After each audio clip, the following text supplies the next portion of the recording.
Alhamdulillah nahmaduhu wa nasta'inuhu wa nastaghfiruhu wa nu'minu bihi wa natawakkalu alayhi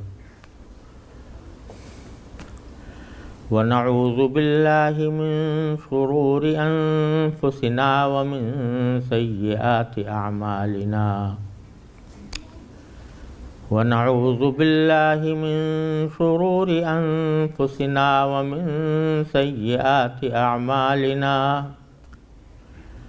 ونعوذ بالله من شرور أنفسنا ومن سيئات أعمالنا من يهده الله فلا مضل له ومن يضلله فلا هادي له وأشهد أن لا إله إلا الله وحده لا شريك له وأشهد أن سيدنا وسندنا ونبينا ومولانا محمدا عبده ورسوله صلى الله تعالى عليه وعلى آله وأصحابه وبارك وسلم تسليما كثيرا أما بعد فأعوذ بالله من الشيطان الرجيم بسم الله الرحمن الرحيم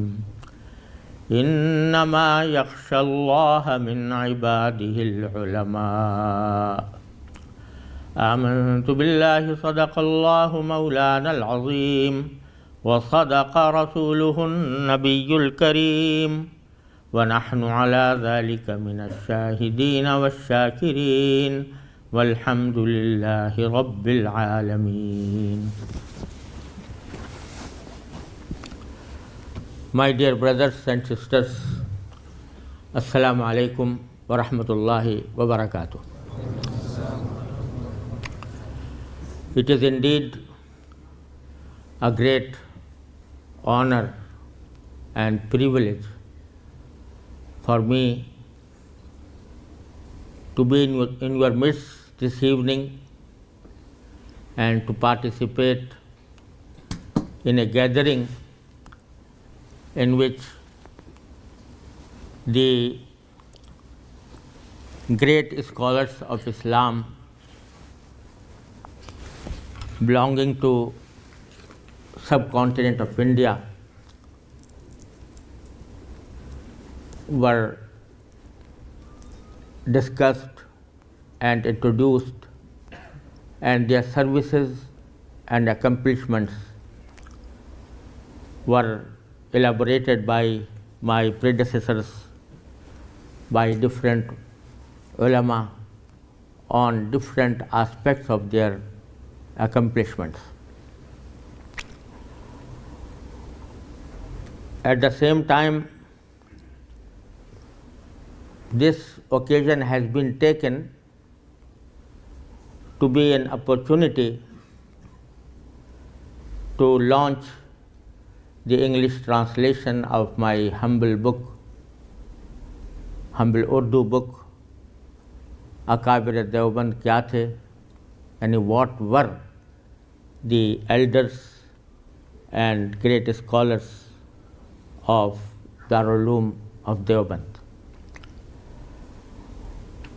In this regard, perhaps you have been listening to the informative and elaborate lectures on different services rendered by the ulama of subcontinent of India, and especially the scholars belonging to Darul Uloom of Deoband, the great seminary, the great university of Islamic learning that used to be called Azhar of India.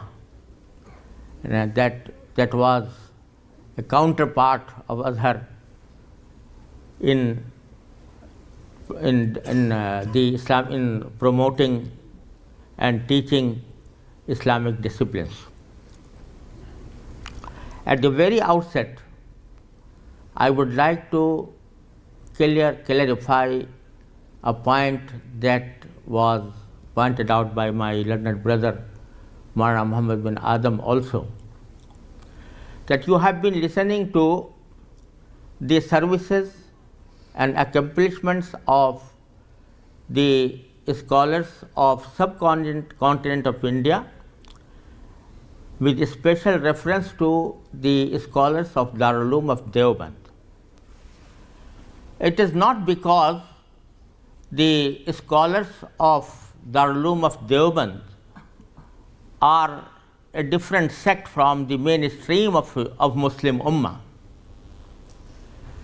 It is not because the scholars of Darul Uloom of Deoband have invented a new way or made a new path of the interpretation of Islam, deviating from the mainstream of Islamic Ummah. This is not true.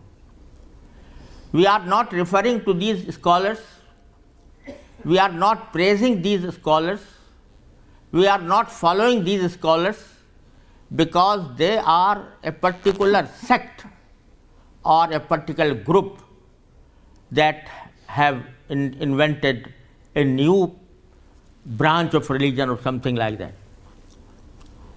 The reason why we are speaking of these people, these great people, is not that they are a sect or they are a different branch of Islam.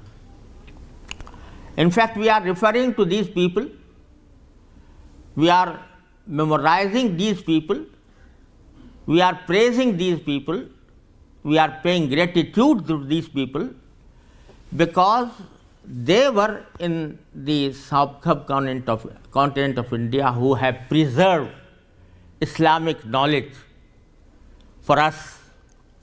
And it will not be an exaggeration to say that if we are Muslims here, if we are, alhamdulillah, reciting the kalima of La ilaha illallah Muhammadur Rasulullah, or Ashhadu an La ilaha illallah Ashhadu anna Muhammadur Rasulullah, it is only because of the efforts made by these scholars of subcontinent of India.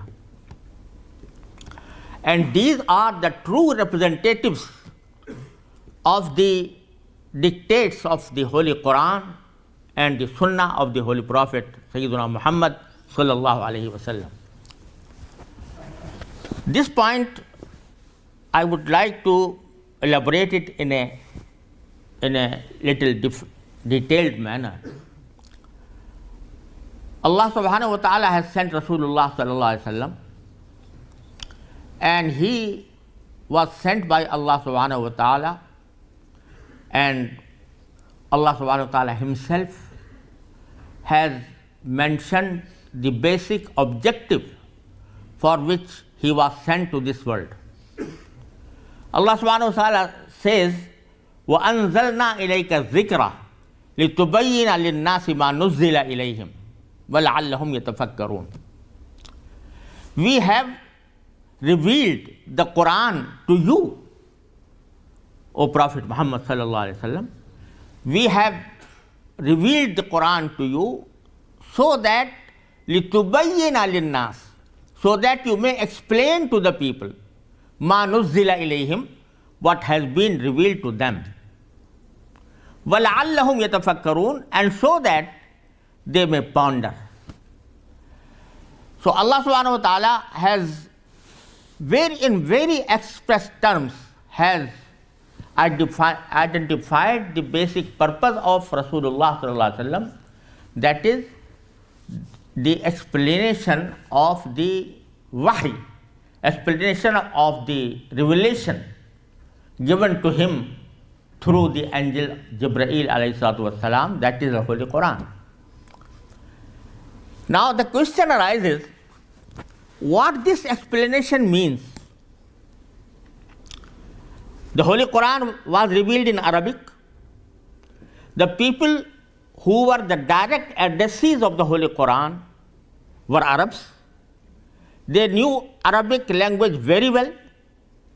They were eloquent speakers, they were eloquent poets in Arabic language. So, when the Holy Quran was revealed to them, they, apparently they did not need any explanation.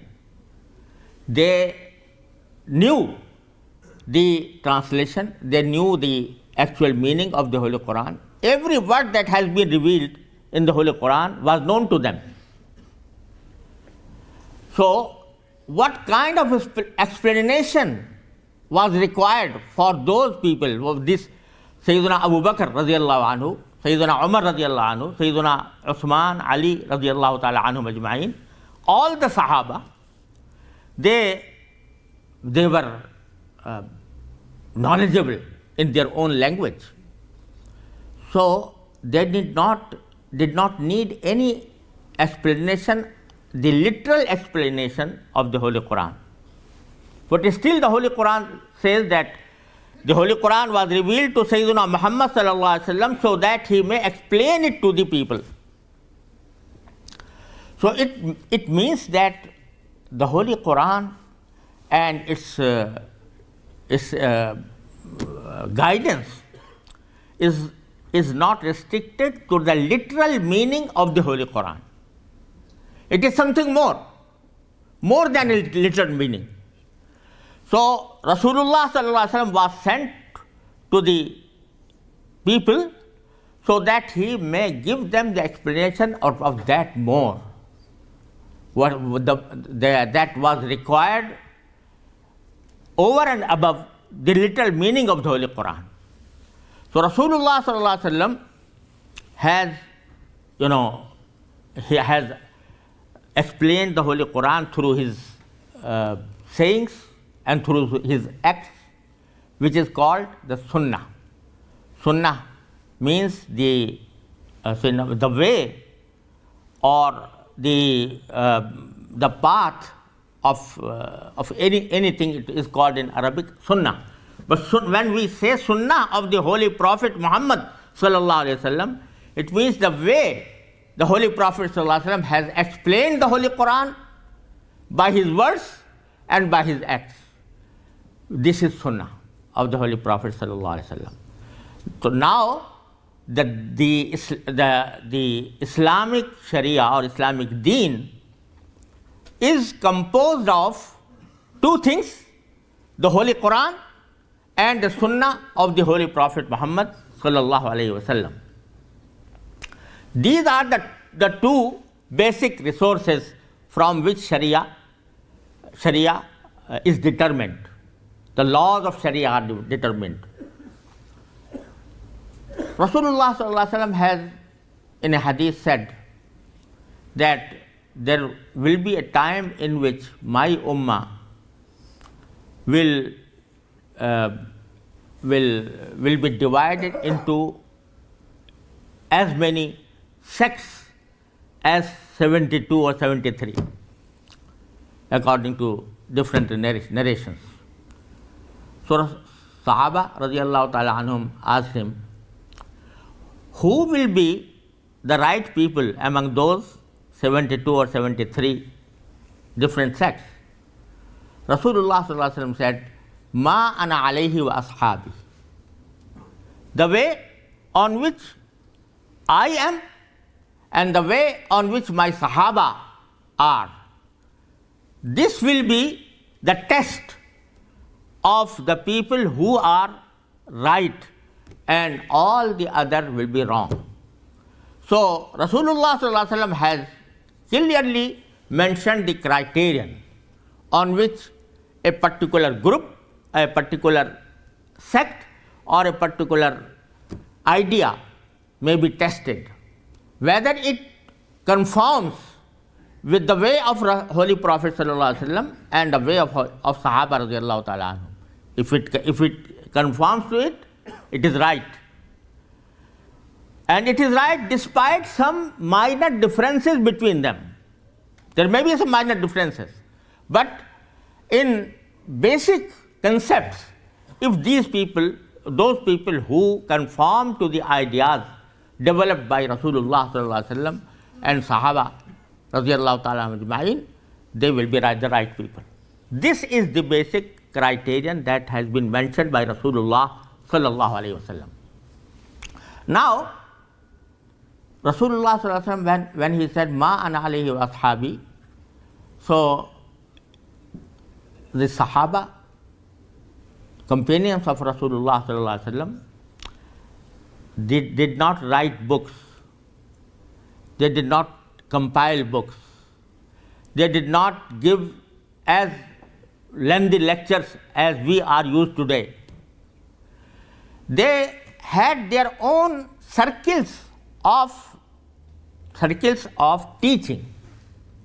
Every Sahabi has a circle in which many people gathered around him, and he used to narrate what he has learned from Rasulullah sallallahu alaihi wasallam. Then, after the Sahaba, those who learned this knowledge from Sahaba, he had also a similar circle of peoples later on, who are called Tabi'een. Then came Tabi'ut Tabi'een. And in this way, the knowledge of Sharia is transferred from generation to generation. This is the traditional way of learning what Sharia is. The point I want to make is that knowledge, the word knowledge within inverted commas, if you stick to its literal meaning, knowledge, so knowledge may be of anything. Knowledge of anything. This is a bottle of water. I know that this is a bottle of water. This is also a knowledge. If I know that this masjid is built of some material, that is also a knowledge. So knowledge in itself means to know something. But in order to know something, there are two different ways. There are two different ways to achieve or to acquire knowledge. One way to acquire knowledge is what you may call it self-study. You have lot of books in a bookshop.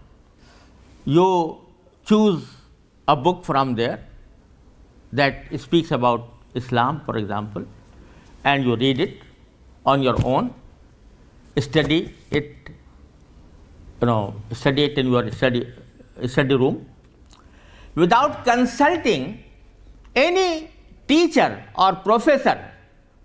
Just read it. And if you read a lot of books on the very subject of Islam, you may acquire knowledge. But that knowledge is in the sense of knowing something, but it cannot give you expertise. It cannot give you skill to really understand what is behind these books, what is the real meaning of these books. You cannot achieve a status in which you may be called a knowledgeable person in that particular subject. This is not restricted to Islam or Islamic Sharia, to the Quran or Sunnah only.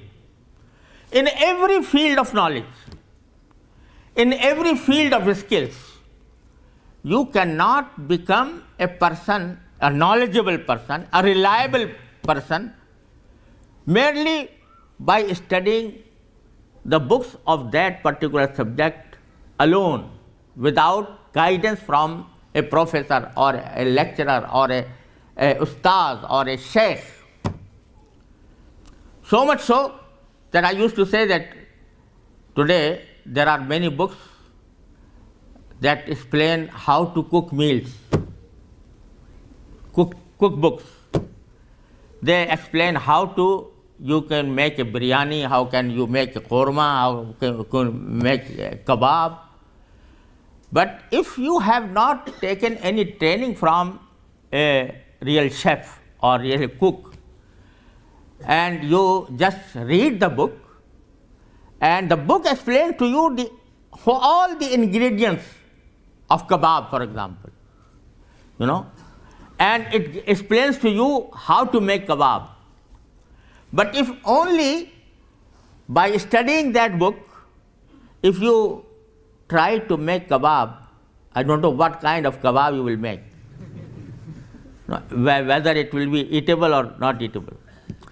So, unless you have a proper training from someone who has experience, you cannot make kebab, nor can you make biryani or korma or any other meal.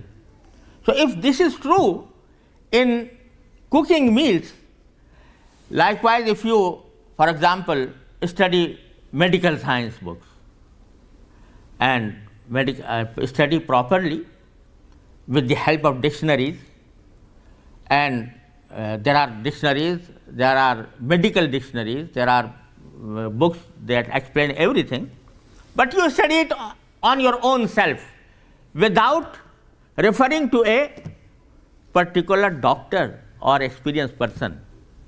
You have acquired knowledge, but if you try to treat the people on the basis of that knowledge, you cannot serve the people except to increase the population of graveyards. Because this medical science cannot be acquired merely by studying the books. So we believe this principle to be true in every field of knowledge. But when it comes to Islam, when it comes to Sharia, then every people has his own opinion. Every person has his own opinion.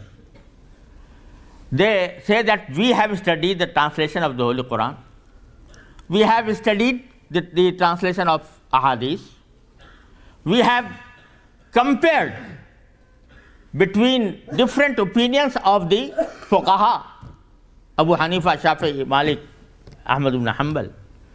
And now that we have studied all these things, we have our own opinion, and therefore every person sometimes believes him to be a mujtahid, and every person say that I think this is not true, I think this is halal, I think this is haram, this should not be halal, should not be haram.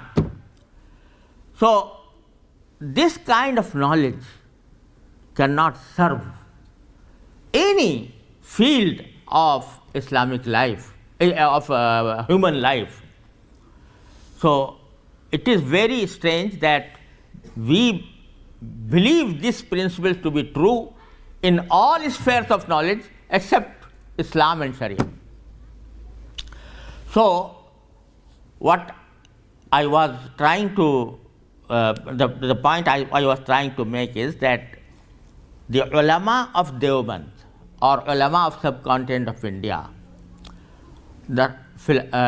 in reality they were true representatives of this traditional learning that has reached us through proper channel right from the Holy Prophet Muhammad sallallahu alaihi wasallam up to our day. And Allah subhanahu wa ta'ala has a sunnah that He gives the proper knowledge through, this proper channel by which Sahaba radiallahu ta'ala anhum ajma'in learnt Islam and Islamic Sharia. So we are referring to these scholars because their knowledge was not based on their self-study. It was based on the traditional way of learning about Islam, about the Holy Quran and Sunnah of the Holy Prophet sallallahu alaihi wasallam. And there was a great scholar in last century in the name of Sheikh Muhammad Zahid Al-Kawsari, rahimahullah ta'ala, and I think Turas has published some books about him, or or is planning to publish some of his books.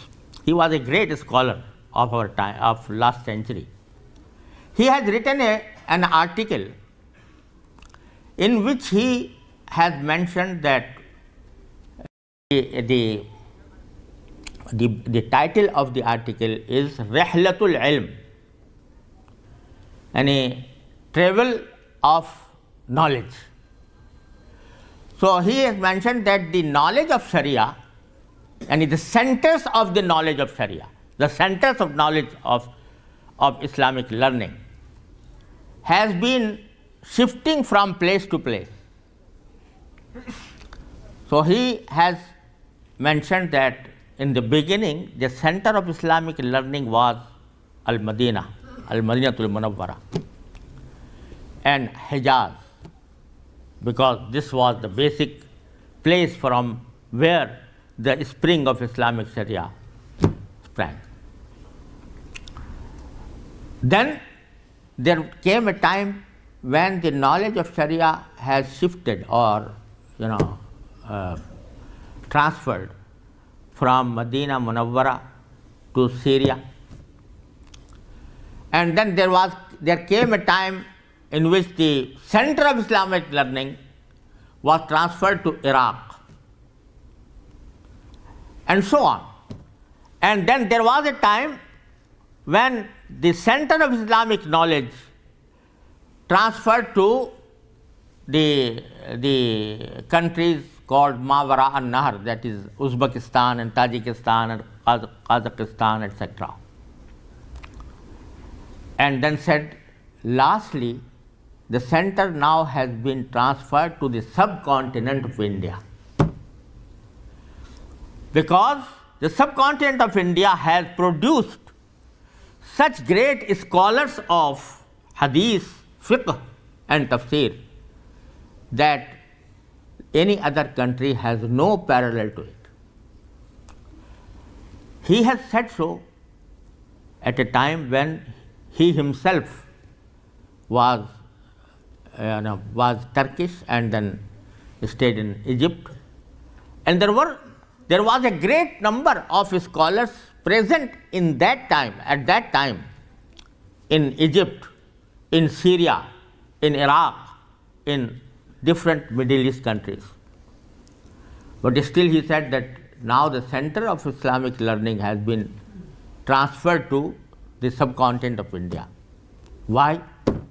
Although the ulama and scholars of the Middle East were also traditional scholars, they had acquired knowledge through this proper channel, from shuyukh to shuyukh, from asatiza to asatiza. Still he said that the center has now been transferred to subcontinent of India. Why? It seems to me that it was because of two reasons. One is that even if a person acquires knowledge through this proper channel of asatiza and shuyukh, sometimes his knowledge is not so immense and deep, with deep inception. It sometimes becomes superfluous. But he believed that the scholars of the subcontinent of India, and particularly those of Darul Uloom of Deoband, had very deep insight into the different aspects of Islamic knowledge. This was one of the reasons for which he remarked that the center has been transferred to subcontinent of India. I can explain it in a little detail, but I think the time is not sufficient for that. But one may cite a large number of examples in which the scholars of subcontinent of India, exalted others in explaining the text of the Holy Quran and the text of the Sunnah of the Holy Prophet sallallahu alaihi wasallam. The second aspect, the second reason for which Hazrat Allama Zahid Dosari rahimahullah ta'ala remarked that the center of knowledge has now been transferred to subcontinent of India was that knowledge, although literally means to know, but the real knowledge cannot be attributed to a person unless his practice, his actions conform to that knowledge. If I know, for example, if I know that certain things are harmful for my health, this is a knowledge. But still, despite knowing that this is harmful, I take these things and keep them eating. So although I have knowledge, but the knowledge does not give me any benefit, because I am violating the principle that I know. I am violating the very thing I know. So it cannot benefit anyone. Likewise, the knowledge of Sharia, for example, this is farz, this is wajib, this is sunnah, this is mustahab, etc. This knowledge, merely this knowledge is not enough. Unless one observes in his practice, observes all the faraiz and wajibat, and also tries to follow the sunnah of Rasulullah sallallahu alaihi wasallam in every aspect of his life. So a person cannot be said to be knowledgeable unless he follows what he knows, unless he practices upon the principles and upon the precepts of Sharia that he knows to be a part of Sharia. And Allah subhanahu wa ta'ala has pointed out to this very important principle in a verse of whole Surah Al-Baqarah, where he has referred to the Jews. He says, وَلَقَدْ عَلِمُوا لَمَنِ اشْتَرَاهُ مَا لَهُ فِي الْآخِرَةِ مِنْ خَلَاقٍ. وَلَقَدْ عَلِمُوا. Allah subhanahu wa ta'ala says, they certainly know that the person who does this thing will not have any benefit in the life here and after. Laqad alimu, they certainly know. In the beginning of the ayah, Allah subhanahu wa ta'ala has affirmed their knowledge about this thing, and then at the end of the ayah, Allah subhanahu wa ta'ala says, لَوْ كَانُوا يَعْلَمُونَ. لَوْ كَانُوا يَعْلَمُونَ. Oh, that they might have known it. And in the beginning, Allah subhanahu wa ta'ala affirms knowledge for the Jews, and the end of the ayah negates the knowledge. It means that when he says that they know, it means that they know merely to the extent of knowledge. But when he said that they do not know, it means that they do not really know. They don't have real knowledge, because had they the real knowledge, they would not indulge themselves in these activities that are disliked by Allah subhanahu wa ta'ala. So, mere knowledge is not enough unless this knowledge leads someone to practice and is reflected through his acts, reflected through his behavior, through his attitude towards other people. So, in this respect, if we analyze the lives of different scholars throughout the world, So the majority of the scholars of subcontinent of India and especially of ulama of Deoband, they were reflecting the true knowledge, in the sense that they gave full importance to following the sunnah of Rasulullah sallallahu alaihi wasallam in every aspect of their life. There are people who say that we will restrict ourselves to the faraiz and wajibat, obligations. So far as sunnah is concerned, or a mustahab or mandub is concerned, because these are a third degree rules of Sharia. Therefore, if someone avoids them, someone forgets them, someone does not practice on them, there is no harm.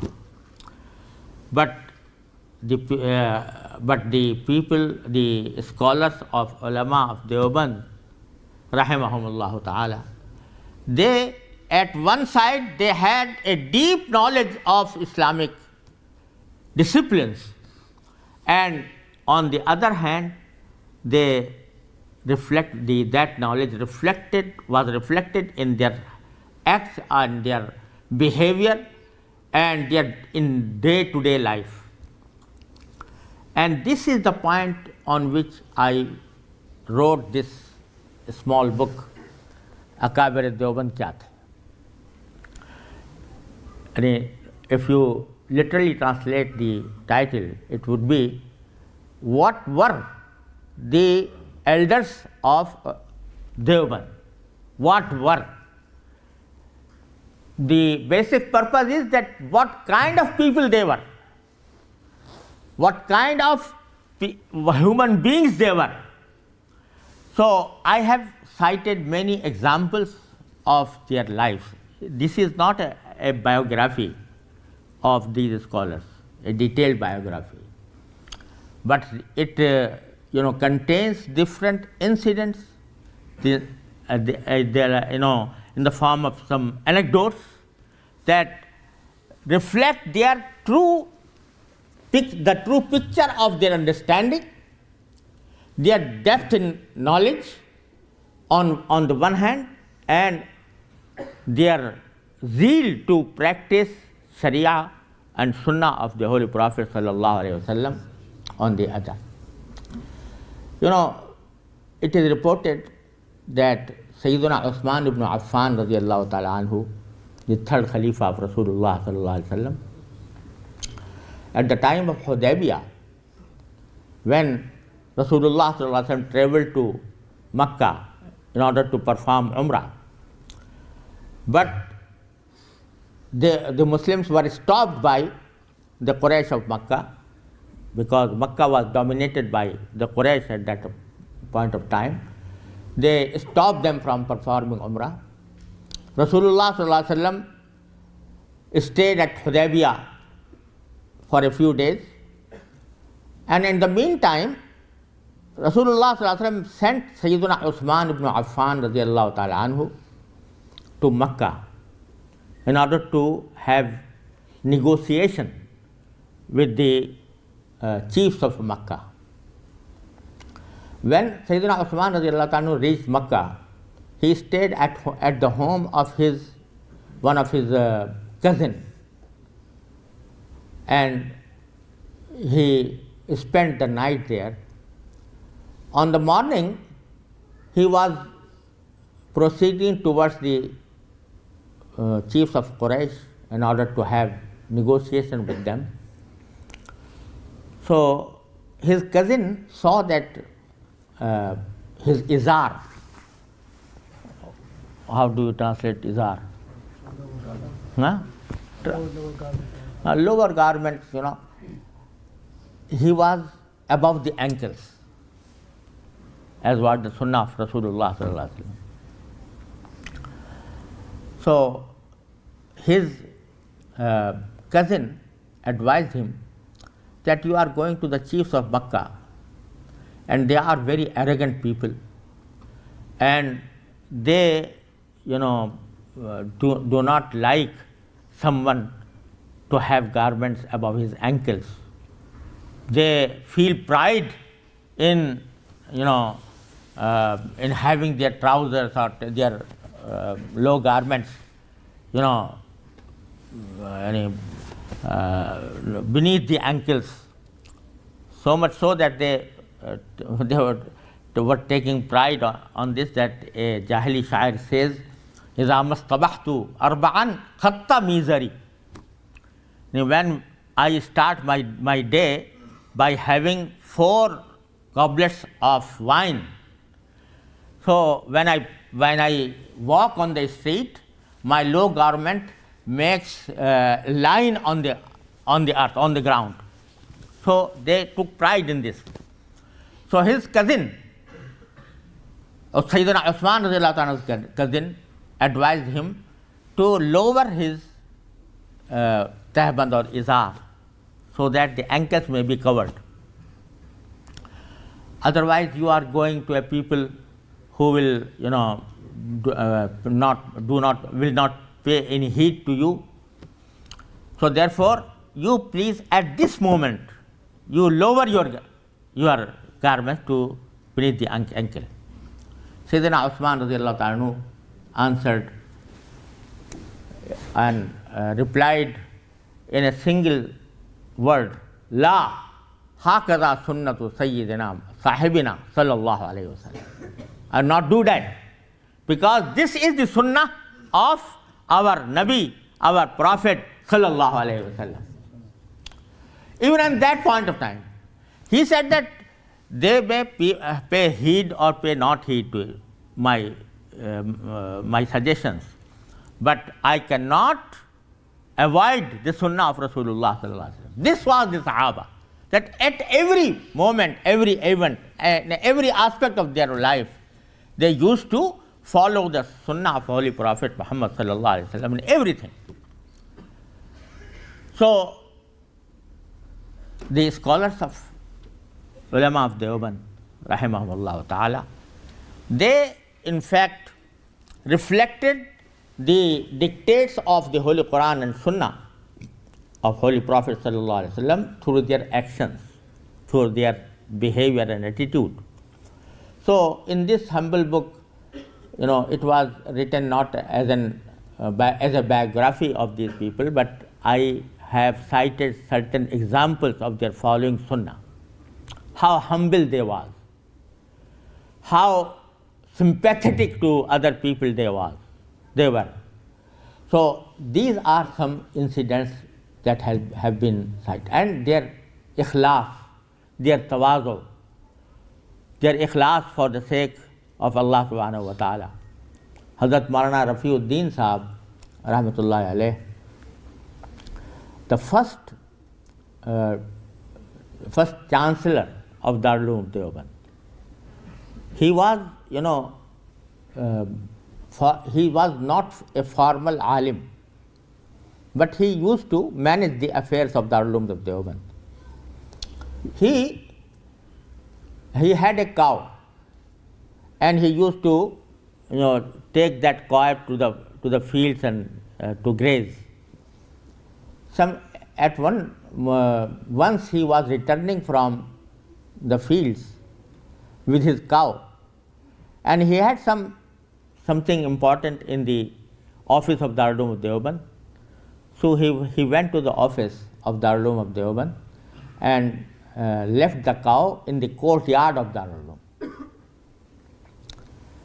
and was engaged in performing his duties as the chancellor there for some time.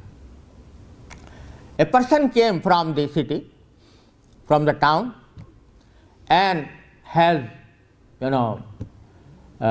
reproached Maulana Rafiuddin, and he said, Maulana Rafiuddin has made the courtyard of Darul Uloom Deoband a bada of his cattle, where his cow stands. So he is doing something wrong. So he is wronging Darul Uloom Deoband, and he cannot leave his cow in the courtyard of Darul Uloom Deoband. Maulana Rafiuddin Sahab felt the noise, downstairs. He came down.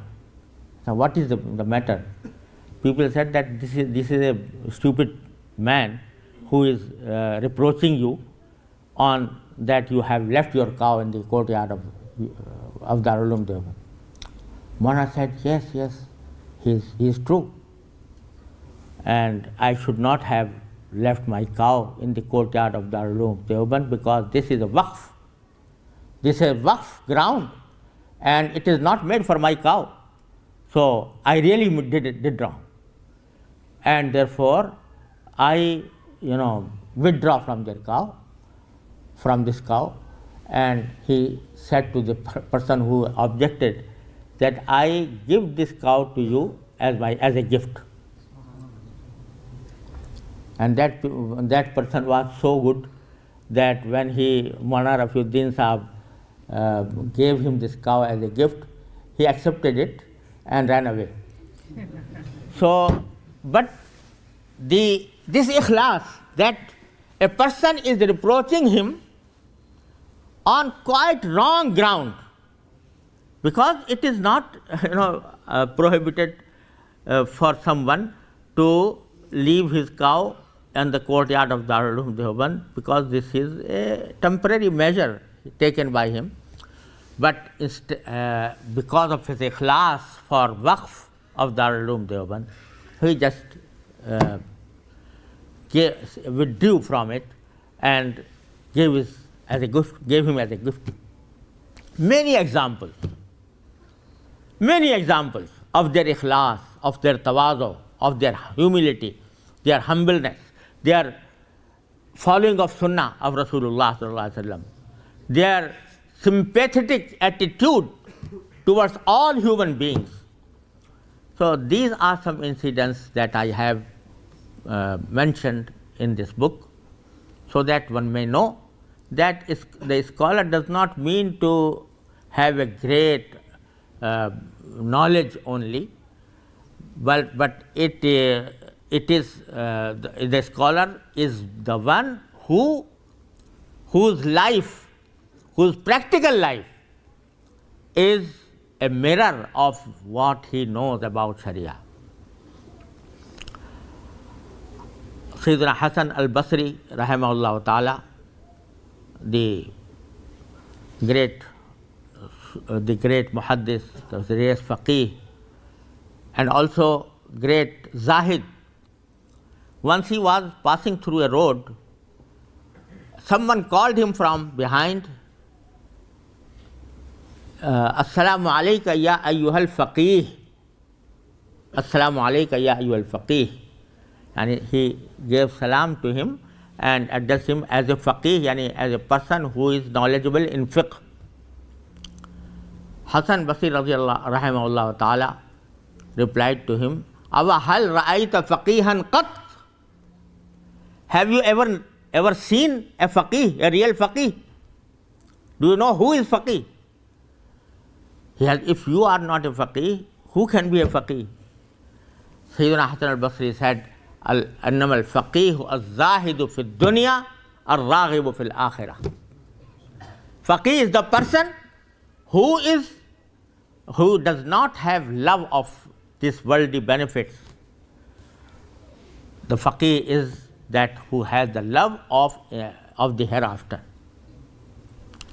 So this aspect of Sharia was adopted by these scholars, and therefore when we refer to them because they are the mirrors of Sharia, mirrors of the Sunnah of the Holy Prophet sallallahu alaihi wasallam. And they, alhamdulillah, they have left a great heritage. They left a great treasure of books and their advices through their mu'allafat, through their mawa'iz, their malfuzat, etc. So the benefit we should take from this gathering is that we try to study the lives of these people, their mawa'iz, their malfuzat, in which they have given us a lot of guidance about how a Muslim, a practicing Muslim, should live in this world. May Allah subhanahu wa ta'ala give us tawfiq to pay gratitude to all these scholars and to follow their footprints in following the sunnah of Rasulullah sallallahu alaihi wasallam. Wa akhiru da'wana alhamdulillahi rabbil alamin.